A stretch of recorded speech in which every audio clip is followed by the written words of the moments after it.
শত বৌদ্ধিক প্ৰশ্নৰ উত্তৰ তেওঁ কাব্যিক শৈলীৰে দিয়ে। শতাৱধানী ডক্টৰ আৰ গণেশ, পদ্মভূষণ 2026। অৱধান ভাৰতীয় ধ্ৰুপদী শিল্পকৰ্ম, য'ত বিভিন্ন কাব্যিক প্ৰত্যাহ্বানসমূহ স্বতঃস্ফূৰ্ত কাব্যিক ৰচনাৰ জৰিয়তে সমাধান কৰা হয়। বহু কাৰ্যশীলতা আৰু প্ৰচলিত গণ্ডিৰ বাহিৰত চিন্তা কৰা, আৰু সেয়াও কোনো সাধন নোহোৱাকৈয়ে। ইয়াত সাধকৰ সৃষ্টিশীলতা আৰু পাণ্ডিত্যৰ এক কঠোৰ পৰীক্ষা হয়। আকস্মিক কবিতাৰ প্ৰথম বিষয়বস্তু হৈছে প্ৰকৃতিৰ প্ৰতি মনোযোগ, অৰ্থাৎ অৱধান। এইটো এটা সুন্দৰ বিষয়। দ্ৰুত বিলম্বিত ছন্দত কবিতা ৰচনা কৰিম।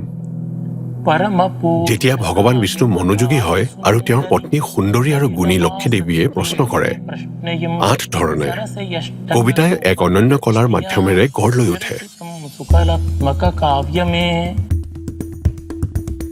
1962 চনত কোলাৰৰ এটা মধ্যবিত্ত পৰিয়ালত জন্মগ্ৰহণ কৰা শিশু গণেশে ভাৰতীয় শাস্ত্ৰ অধ্যয়ন আৰম্ভ কৰে আৰু পিতৃ মাতৃৰ উৎসাহত নাটকত অংশগ্ৰহণ কৰে। ইয়াৰ ফলত তেওঁৰ মাজত কোমল বয়সতে কৌতূহল আৰু কল্পনাৰ ভাৱ এটা গঢ় লৈ উঠিছিল, আৰু তেওঁ এজন বিখ্যাত ব্যক্তিত্বলৈ পৰিণত হৈছিল। 19 বছৰ বয়সত তেওঁৰ জীৱনে এটা দিশ লৈছিল। তেওঁ চামৰাজপেটত এজন তেলেগু পণ্ডিতে সংস্কৃত অৱধান উপস্থাপন কৰা প্ৰত্যক্ষ কৰিছিল। তেওঁ মন্ত্ৰমুগ্ধ হৈ পৰিল। কন্নড় ভাষাটো তেওঁ এনে কাম কিয় কৰিব নোৱাৰে, আৰু নিমিষতে তেওঁ মনতে কাব্যিক পদ্য ৰচনা কৰিবলৈ ধৰিলে। অনুষ্ঠান শেষ হোৱাৰ লগে লগে পণ্ডিতসকলে তেওঁৰ কবিতা শুনি স্তম্ভিত হৈ পৰে, আৰু এইদৰেই তেওঁ নিজৰ প্ৰথম অৱধান উপস্থাপন কৰিলে। পাহৰি যোৱা এটা শিল্পকলাক পুনৰুজ্জীৱিত কৰা দিশত এয়া আছিল তেওঁৰ প্ৰথম পদক্ষেপ। মোৰ পথ প্ৰদৰ্শক আৰু গুৰু প্ৰয়াত লংকা কৃষ্ণমূৰ্তিয়ে বিশ্বাস কৰিছিল যে এই শক্তিশালী কলাৰ জৰিয়তে ভাৰতীয় সংস্কৃতি, শিল্প, সাহিত্য সাধাৰণ মানুহৰ মাজলৈ লৈ যাব পাৰি। অকলে এজন সৈন্যৰ দৰে তেওঁ কৰ্ণাটক ভ্ৰমণ কৰি জনসাধাৰণক অৱধানৰ শিক্ষা প্ৰদান কৰি বিভিন্ন অনুষ্ঠান আৰু কাৰ্যসূচী আয়োজন কৰিছিল। ৰাজ্যৰ একমাত্ৰ শতাৱধানী হিচাপে দৃঢ়তাৰে থিয় হৈ থাকি অৱধানৰ ওপৰত কৰা কামৰ বাবে তেওঁ ডি-লিট উপাধি লাভ কৰে।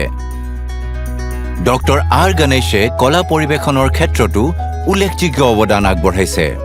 তেওঁ 18টা ভাষা জানে আৰু 70খনতকৈও অধিক কিতাপ লিখিছে।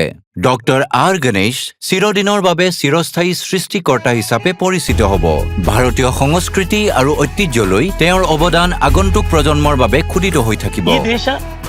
এই দেশৰ 7,000 বছৰতকৈও অধিক এক অত্যন্ত চহকী সাংস্কৃতিক ঐতিহ্য আছে। দেশৰ সাহিত্য, কলা আৰু অসাধাৰণ জীৱনশৈলীৰ জৰিয়তে ইয়াৰ অসাধাৰণ গভীৰতা বুজিবলৈ পাইছো। গতিকে এইখন দেশক লৈ সকলোৱে গৌৰৱ কৰিব লাগে, যি যুক্তিৰ ওপৰত স্থিতিশীল আৰু মৰ্যাদাৰে কাম কৰে। শতাৱধানী ডক্টৰ আৰ গণেশ, পদ্মভূষণ 2026। কোটি কোটি প্ৰণাম।